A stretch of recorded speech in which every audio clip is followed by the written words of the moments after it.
No, muy bien. Buenas tardes, hermanos. Estaba pensando si esperamos a Ricky para esto es broma, ¿eh? Si esperamos a Ricky para cambiar a Miguel, es muy la alabanza es como muy largo el tránsito. Sí, varios años. O para cambiar al pastor Rodrigo es demasiado. Necesitamos recambio antes. Pero no recambio por si acaso, no recambio para irme. Solo porque se requiere que como iglesia formemos a nuestros pastores y que otros asuman. Y en nuestros corazones podemos decir francamente, transparentemente, el pastor Charlie siempre será nuestro pastor. Así que, y lo echamos de menos. Vamos a leer Primera de Samuel, capítulo 7, versículo 12.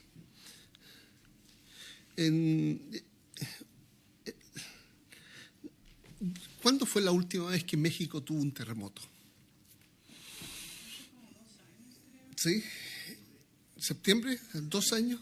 Casi siempre en septiembre. Ah, ¿y el más grande que tuvieron? En el 85. ¿Y cuánto fue ese? Vino en septiembre del 1985. Pero el grado. Pero fue por encima de casi 8, 7.8 creo que fue. Con mi hijo Martín sufrimos, con mi hijo y mi esposa y mis otros hijos, sufrimos un terremoto grado 8.8. ¿Ya? Para que se hagan una idea, cuando uno sufre un terremoto 8.8, no puedes caminar. ¿Ya? Te mueves como para acá, para allá.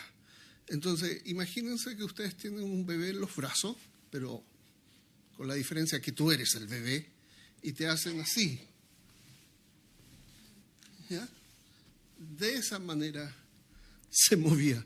Yo en ese momento tomé en los brazos a mi hijo Martín, que tenía 5 años, 4 años. Estamos hablando del 2010, 3, 4 años. Entonces mi hijo Martín me queda mirando y me dice: papá, ¿por qué me estás haciendo esto?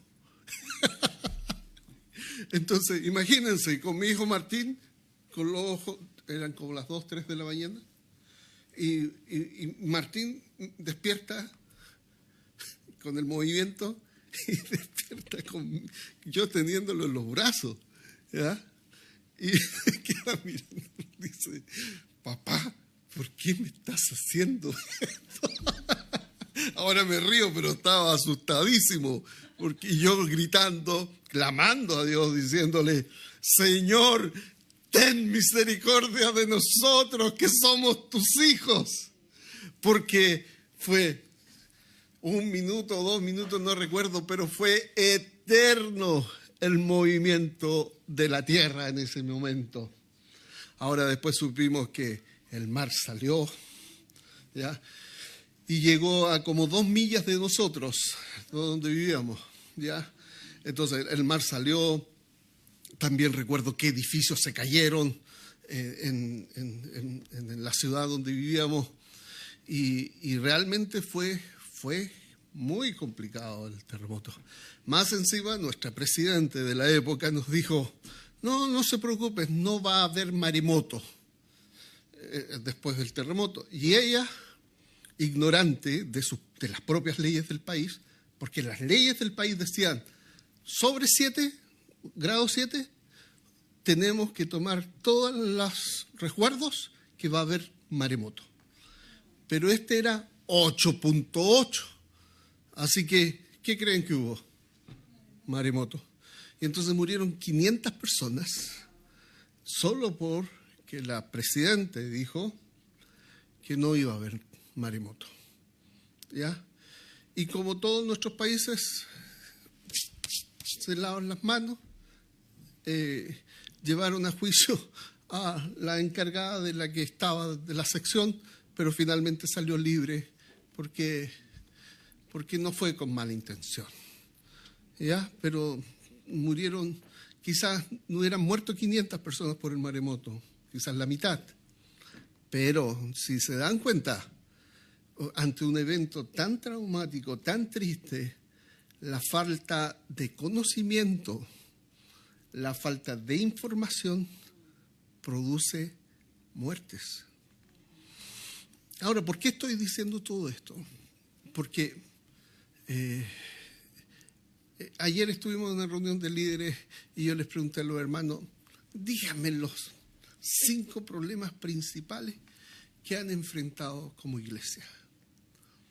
Y me mencionaron varios terremotos 8.8 y más graves, ¿ya? Y maremotos incluidos, pero la situación era la misma. ¿Cuál? Por falta de información, por falta de conocimiento, por falta de aplicar el conocimiento que está en las Escrituras, hicimos más daño de lo que deberíamos haber tenido. Si hubiéramos aplicado lo que las Escrituras nos enseñan, si hubiéramos tratado como la Biblia nos enseña, no hubiéramos sido tan dañados en estos casi 25 años de historia de iglesia.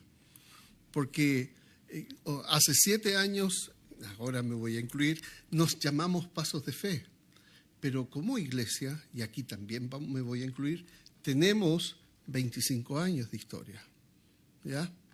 En las cuales, y aquí otra vez me voy a incluir, hemos vivido situaciones complicadas, aunque yo no estaba ahí, ni el pastor Charlie tampoco estaba ahí, pero cuando nos incorporamos, nos hacemos parte del cuerpo, la historia de ustedes es mi historia, es nuestra historia.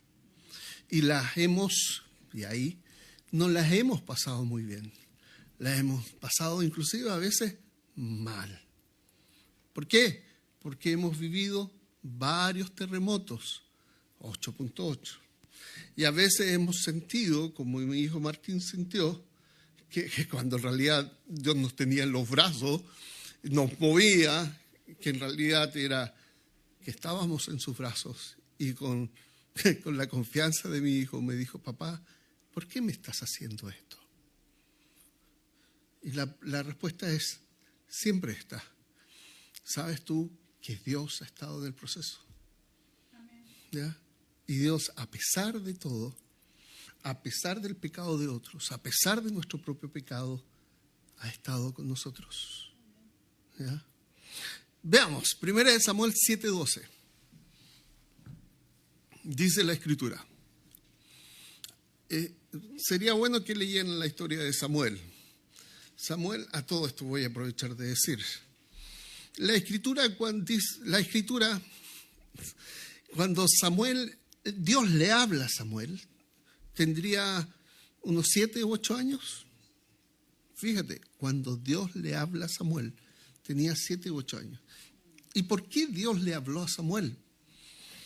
Porque el líder de la época no hizo lo que tenía que hacer. No siguió las ordenanzas del Señor. Entonces, el líder de la época se portó mal. Y los hijos del líder de la época también se portaron mal. No hicieron lo que tenían que hacer. Y Samuel y las mujeres también se portaron mal. Y hay un orden interesante en la Biblia. Cuando el hombre de Dios no hace lo que tiene que hacer, entonces Dios ocupa a una mujer. ¿Ya? Y cuando una mujer no hace lo que tiene que hacer, Dios ocupa a los niños. Pero Dios siempre tiene a alguien a quien hablar y cuál responder. Entonces, no importa si Dios me habla, y cuando no tiene un niño, ¿sabe qué hace? Usa un burro. Entonces, no importa si tú eres el burro, o eres el niño, o eres la mujer, o eres el hombre, pero Dios habla. Y no importa si lo hace por el hombre, por la mujer, por el niño, por el burro, lo que importa es que Dios hable y que tus oídos estén atentos a lo que Dios tenga que decirte. Porque un problema es que no tengas oídos para oír lo que Dios tiene que decir. Porque Dios habla. Dios habla. Y tienes oídos para oír. Leamos ahora. 1 Samuel 7:12 nos dice la Escritura. Tomó luego Samuel una piedra y la puso entre Mizpa y Sen. Y le puso por nombre Ebenezer, diciendo, hasta aquí nos ayudó Jehová. Israel había vivido desastre tras desastre, pero en algún minuto aparece Samuel, en algún minuto Samuel es preparado, crece y empieza a hablar Dios a través de Samuel. Ya siendo un hombre adulto, congrega al ejército, en realidad no había ejército, congrega a toda la gente que quiere pelear por la libertad. Y entonces vencen a los filisteos. Qué interesante. ¿Por qué? Porque jamás en la historia, por lo menos de este libro, se había visto que los filisteos iban a ser o fueran derrotados. Y Samuel los venció. Y entonces Samuel agarró una roca, la instala, posiblemente le echó aceite, pero no importa qué ceremonias haya hecho. Lo que importa es que cuando dijo, hasta aquí nos ha ayudado el Señor, él podría mirar hacia atrás y ver los desastres que han pasado y poder decir, a pesar de eso, hasta aquí nos ha ayudado el Señor. Porque si el Señor no nos hubiera ayudado, ya hace tiempo hubiéramos desaparecido. Ayer le pregunté a los hermanos diciendo, con todo lo que han pasado como iglesia, es para que no estuvieran. ¿Sabían ustedes? Pero la respuesta es Ebenezer. Hasta aquí nos ha ayudado el Señor. ¿Ya? Y entonces, fíjense, hermanos, si tú pierdes la mirada de aquel que es nuestra roca, Cristo, si tú te empiezas a centrar de que, discúlpame Miguel, de que Miguel canta desentonado, no es cierto, ¿eh? No importa que si te fijas en Miguel, cómo lo hace, cómo no lo hace, cómo habla, cómo no habla. No importa, si tú pierdes la mirada de Cristo, empiezas a mirar otras cosas. Si empiezas a mirar otras cosas, te vas a desanimar, te vas a llenar de amargura. Si empiezas a mirar, mira, el pastor hoy día, un ejemplo tonto. Ojalá voy a dar todos los ejemplos. Mira, el pastor hoy día vino sin corbata. Ya está predicando sin corbata, ¿ya? Y te olvidas de que tu mirada es poner tu vista en Cristo. Y entonces empiezas a ver el hermano, la hermana, y aquí otro chiste que no es tan tonto, que están con su celular y no están poniendo atención a lo que estoy diciendo. Ya. Entonces, si tú miras a los otros y pierdes tu mirada en Cristo, te vas a llenar de amargura y vas a decir, yo no vengo más. ¿Para qué? Porque lo que nos ha sustentado en nuestra vida personal y en la vida como iglesia es Ebenezer. Hasta aquí nos ha ayudado el Señor. Esa es nuestra roca. Y cuando decimos que esa es nuestra roca, porque decimos que Cristo es nuestra roca. Y no tenemos que perder la mirada de Cristo, la mirada en Cristo, su ejemplo que a pesar de todo lo que implicaba el sufrimiento, puso su vista en nosotros para rescatarnos. En Isaías dice que su rostro él lo puso como un pedernal, ya sabiendo cuál era su propósito, y siguió adelante. ¿Por qué? Porque Cristo mismo tenía la mirada puesta en la gloria de Dios. Y si tú pones la mirada en el hombre, o en la mujer, o en la forma de hablar, o en la forma de cualquier cosa, tú te vas a desanimar. ¿Ya? Y en la vida es así también. Porque tú vas a vivir situaciones de pérdida de trabajo, tú vas a vivir situaciones difíciles, tú vas a vivir cuestionamientos muy serios. Tú no vas a saber si te va a alcanzar el dinero para. ¿Ya? Tú vas a vivir cuestiones complicadas. Pero si pierdes la mirada de Cristo, en Cristo, te vas a desanimar. Te vas a desanimar. Lo voy a decir así, ya lo hemos vivido también. Nuestros hijos van a pecar y nos vamos a cuestionar como padres. Cuán mal lo hemos hecho, cuán pésimos padres hemos sido. ¿Ya? Y ni siquiera merecemos estar parados, acá me lo digo yo, tan parados aquí adelante. Mis hijos son como sus hijos. Oh, qué vergüenza.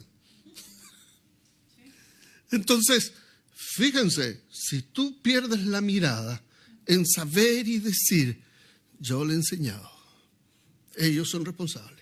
Y les seguiría enseñando. Una cosa más. Celebramos la Cena del Señor cada domingo. No, una vez al mes. Mi sueño es cada domingo, pero una vez al mes. Y los niños pasan, felices pasan, niños pequeños. Pero ¿cómo permitimos eso? Es que dijimos, vamos a hacer una Cena del Señor abierta. Pero a los niños hay que explicarles. No hay que... Espérate. Tenemos la Cena del Señor. Y el niño que pase le podemos explicar ahora. ¿Tú sabes lo que estás haciendo? ¿Qué estás haciendo? Algún hermano que va a escuchar este tema se va a enojar. Yo le puedo decir hoy día al niño, ¿te acuerdas que participamos de una galletita? Eso es el pan. Y después también una copa con un líquido. Esa es la copa. Tú la comiste, la bebiste. Estamos testificando que creemos que Jesús es el Cristo, que murió por nuestros pecados y que resucitó. ¿Tú lo crees? Y el niño quizá al principio no lo va a entender.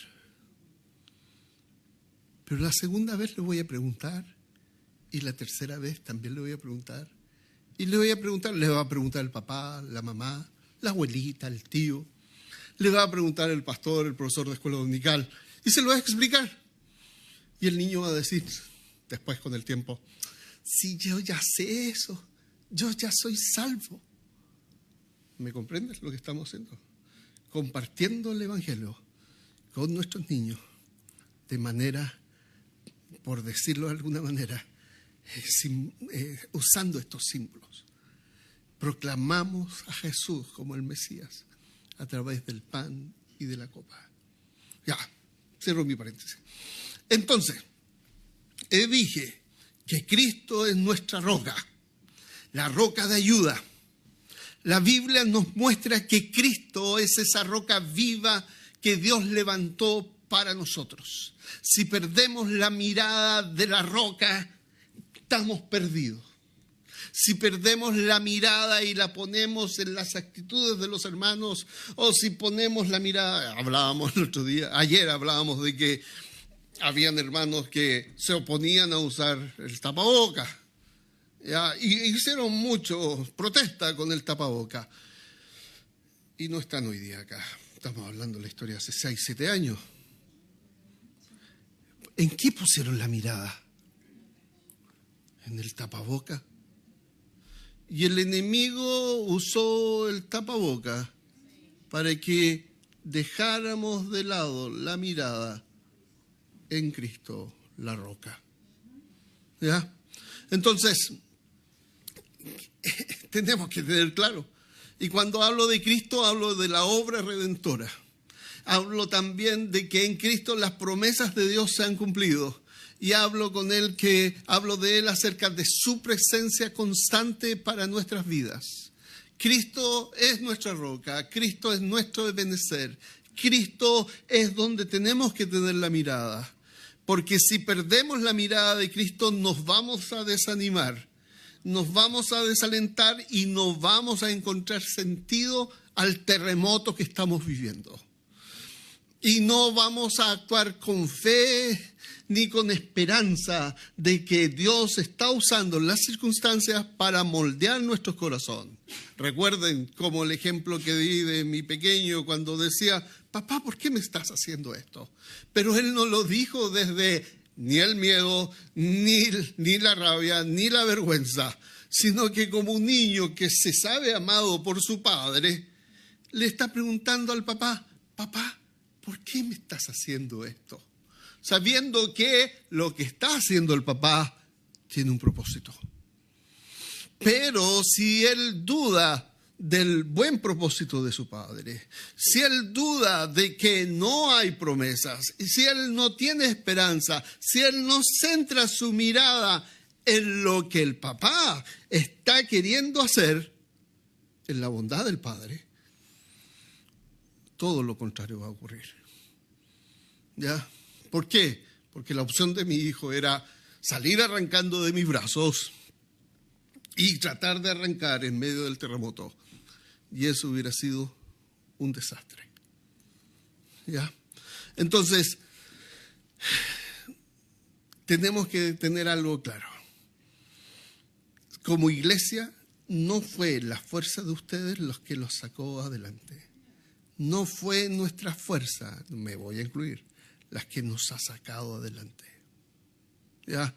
Sino la victoria de Cristo, ¿ya? Y esto tenemos que decirlo claramente. El poder que actuó en Cristo resucitándolo de los muertos es el mismo poder que actúa en nosotros para seguir avanzando. Pero hermanos, si tú pierdes la mirada, si tú dejas de poner atención en quién es tu Dios, en cuán fiel es tu Dios, en cuán compasivo es tu Dios, en cuán misericordioso es tu Dios, en cuán guardador de promesas es tu Dios, que cuando Él dice, Él cumple. Acuérdense la definición que he dado de rectitud o de righteousness. La definición es la coherencia entre los dichos y los hechos de Dios. Y en inglés sería algo así como la coherence between work and word. La coherencia entre el obrar de Dios y el decir de Dios. Y entonces eso, si no lo perdemos de vista, si lo guardamos en el corazón, si lo pensamos con nuestra cabeza, entonces avanzaremos. ¿Por qué? Porque Cristo es nuestro ebenecer. Pero no solamente estoy hablando como iglesia.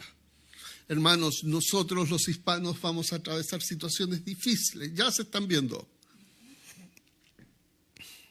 Y tú sabes que, permítame decir esto, si tú te agarras de Cristo, vas a prosperar. Sea aquí o donde Dios te lleve. ¿Ya? No temas como el mundo teme, porque tú estás tomado de la mano del Señor. No te sueltes de esa mano. ¿Ya? Que tu miedo no sea el miedo de ellos, que tu miedo sea el Señor mismo, que al que temas no es al hombre, no es al vestido de azul, no, que el que sea tu temor sea el Santo de Israel. Y que no importa la situación que vengamos, sabemos que al que más le tengo miedo es al Dios del cielo y no al hombre. Porque si yo le tengo miedo al Dios del cielo y no al hombre, no importa el hombre que venga. ¿Por qué? Porque en realidad al que temo está conmigo, es mi Redentor. Entonces, fíjate lo que dice 2 Corintios, capítulo 1, versículo 20. Porque ebenecer no solo mira al pasado, sino también al cumplimiento de las promesas de Dios. Tú sabes que en términos, lo voy a decir de esta manera, en términos desde esta mirada, que es una persona comprometida, que es una persona comprometida con la causa del Evangelio, que es una persona comprometida con Dios, que es una persona comprometida con la iglesia, que es una persona comprometida. Desde esta perspectiva, fíjense, una persona comprometida es una persona con promesas, pero no las promesas que Él le haya hecho a Dios, sino las promesas que el hombre ha recibido de Dios. Entonces, yo tengo promesas y las he hecho mías. Yo soy un hombre con promesas. Tú tienes promesas. Dios te ha hecho promesas. Agárrate de esas promesas. Y al agarrarte de esas promesas, como consecuencia, eres un hombre y una mujer con promesas. Y por ende, comprometido. Entonces, fíjate lo que dice. Porque todas las promesas de Dios son en Él. Sí. Y en Él. Amén. Por medio de nosotros. Para la gloria de Dios. No hay ninguna promesa que vaya a caer al vacío. Ninguna promesa de Dios que te ha dado que vaya a caer. Todas y cada una se van a cumplir. Lo voy a decir también, voy a mirar este versículo de esta manera. ¿Qué es el Evangelio? El Evangelio dice que Jesús es el Cristo, murió por nuestros pecados, que fue muerto y fue sepultado, que resucitó y que se fue levantado a los cielos y Él está sentado a la diestra de Dios y Él reina. Eso es el Evangelio. Ok, todas las promesas de Dios están contenidas en el Evangelio. Desde el principio hasta el fin. Si Dios cumplió esta gran promesa, que su Hijo, el eterno Hijo de Dios, iba a tomar forma humana, iba a vivir entre nosotros, iba a conocernos como somos, iba a recibir toda nuestra miseria, todo nuestro maltrato, todas las tentaciones habidas y por haber. Y que Él iba a ser llevado a la cruz a propia voluntad. Y que Él iba a morir de una manera inimaginable. Y que Él iba a ser sepultado. Y que supuestamente esa era toda la historia. Pero en realidad Dios lo levantó de entre los muertos. Y entró al lugar santísimo. Y se sentó a la diestra de la majestad de las alturas. Si Dios cumplió esa promesa, también cumplirá estas pequeñas promesas. No te dejaré, siempre estaré contigo, te sustentaré con la diestra de mi justicia, siempre. Porque si Dios cumple estas grandes promesas, también cumplirá tu pequeña promesa. Pero si tú te centras en ti, pero si tu mirada la enfocas en tus problemas, si tú te endureces en tu corazón y te vuelves orgulloso, entonces no vas a poder disfrutar de lo que Dios ya te ha dado. No habrá gozo, no habrá disfrute, pero no porque Dios no te lo haya dado, sino porque perdiste tu mirada en que Él es nuestro Ebenezer. Entonces, ¿qué significa esto? Que todo lo que Dios prometió a su pueblo, entre ellos perdón, restauración, victoria, paz, y aún ahora las promesas de prosperidad, han sido cumplidas en Cristo. Él es nuestra roca eterna, el fundamento sobre lo cual descansa todas las promesas divinas, el fundamento sobre el cual descansa nuestra vida. Toda nuestra vida descansa en Él. Un versículo más, Hebreos capítulo 13, versículo 8. Ebenezer no es solo un símbolo de ayuda del pasado, sino que también un recordatorio de que Dios sigue siendo nuestra ayuda en el presente. Vamos a decir, hoy como iglesia vamos a enfrentar y estamos enfrentando desafíos, pero no estamos solos. Tú como familia estás enfrentando desafíos. Y si tienes un niño pequeño incorporado a esta familia, tienes una nueva familia. Mi hermana Cristina me decía, cambiamos como iglesia. ¿Sabes por qué cambiamos como iglesia? Porque cambiaron las familias. ¿Sabes por qué cambiaron las familias? Porque cuando un niño llega a casa, es otra familia. ¿Ya? Y tenemos que adaptarnos. Yo graciosamente, envidiosamente, debo confesar, les digo, abuelitos. Espero que ustedes no se vayan a San Antonio, sí. O Kentucky o Canadá. Hermana, saludos a mi hermana si está viendo por allá. Está viendo. Entonces, hemos cambiado. La iglesia ha cambiado. Las familias han cambiado. Tenemos que adaptarnos. Pero ¿sabes qué? Y aquí Hebreos 13:8 dice, Jesucristo es el mismo ayer y hoy y por los siglos. Él sigue siendo el mismo. ¿Te acuerdas cuando las situaciones estaban complicadas? Los que tenemos un poco más de edad podemos ver eso.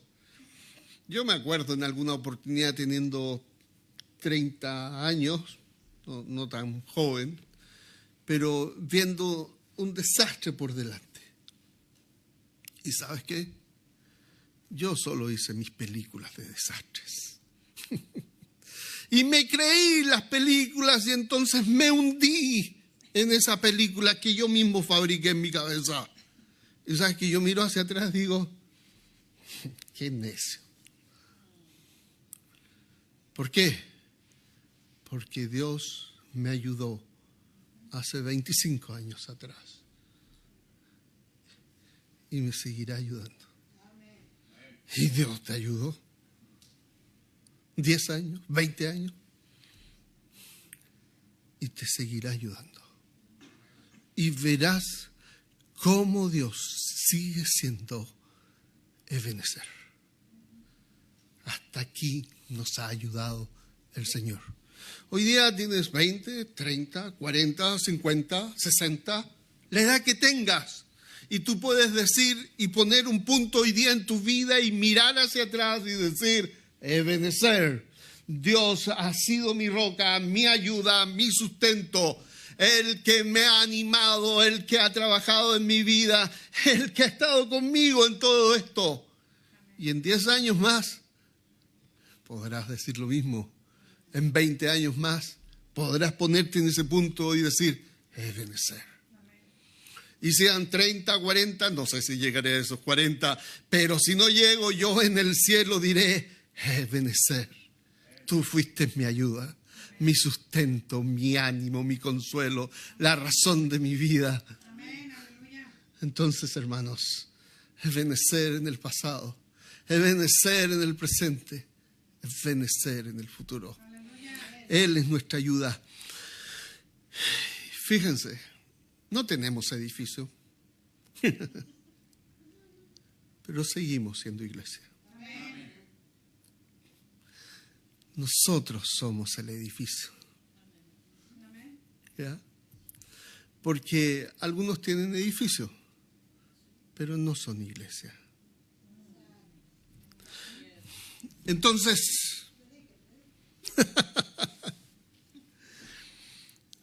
tenemos que recordar, hermanos, que en medio del dolor debemos llorar juntos. ¿Ya? Y no decirnos el uno al otro, no llore. No, lloremos. Y lloremos en su presencia. El domingo pasado la hermana María me llamó y me dice, venga, hay un funeral, el rezador no vino. Entonces, como no hay rezador, hay pastor. Y está bien, está bien. El asunto es que era una señora que su hijo de 24 años había muerto en un accidente de automóvil. Imagínense, 24 años. Mi hijo mayor tiene 21, va a cumplir 22. Y cuando lo veo y digo, ¿cómo sería si mi hijo partiera? ¿Cómo mi vida quedaría marcada?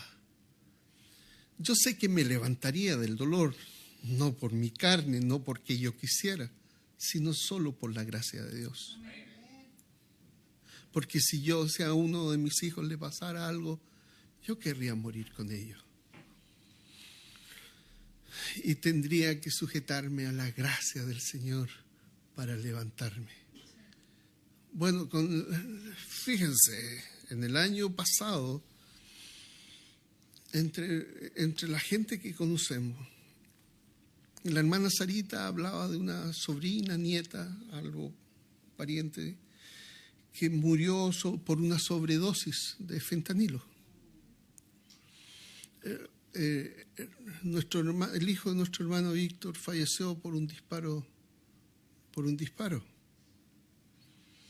Y este joven falleció en un accidente de automóvil.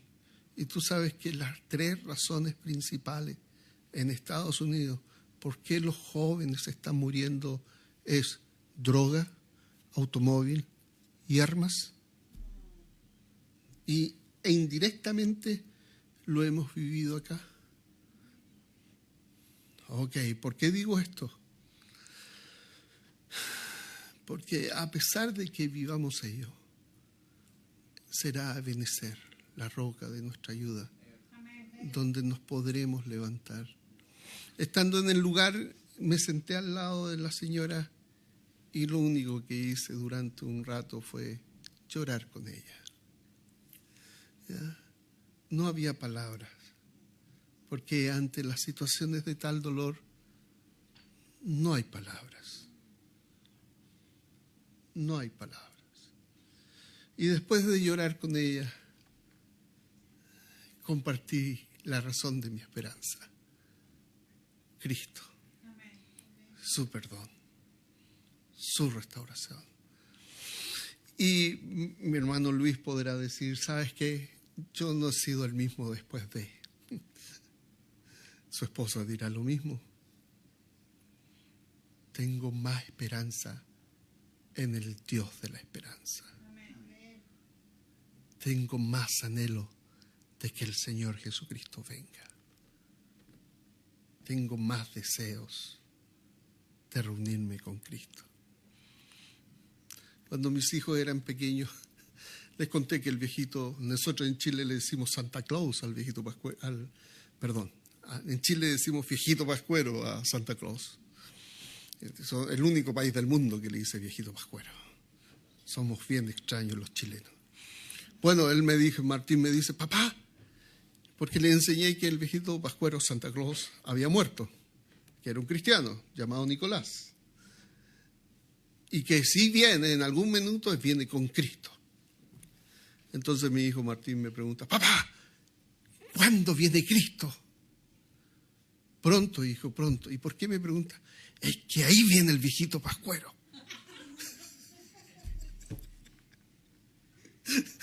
Ahí viene San Nicolás. Ok, los que hemos perdido a seres amados, nos preguntamos, ¿cuándo vienes? Egoístamente respondemos, ¿por qué preguntas eso? Es que ahí vienes con mi mamá. Y ahí podré abrazarla. Y podré decir, mis lágrimas han sido enjugadas. He encontrado finalmente el consuelo de mi alma.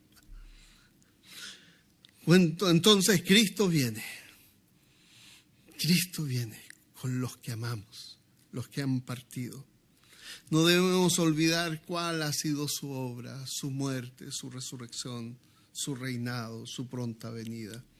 Debemos descansar en sus promesas y por tanto también debemos reconocer que Él está y siempre va a estar a nuestro lado, animándonos, sanándonos, rescatándonos de las situaciones complicadas, prosperándonos. No te crees películas, no te crees películas. No cambies tu mirada de aquel que es la roca, que es Cristo. Oremos, hermanos. Señor, te damos gracias por tu palabra. Te damos gracias por esta expresión de Ebenezer. Porque hasta aquí nos ha ayudado el Señor, pero nos seguirá ayudando más allá de nuestra visión. Gracias por las promesas tuyas. Queremos aferrarnos a tus promesas. Señor, glorifícate en nuestra iglesia. Danos más de tu palabra y trae consuelo al corazón triste, ánimo y fortaleza. Que tu Espíritu sea hablando aún más a nuestras vidas, para que podamos conocerte más y más, y nuestras propias vidas sean transformadas para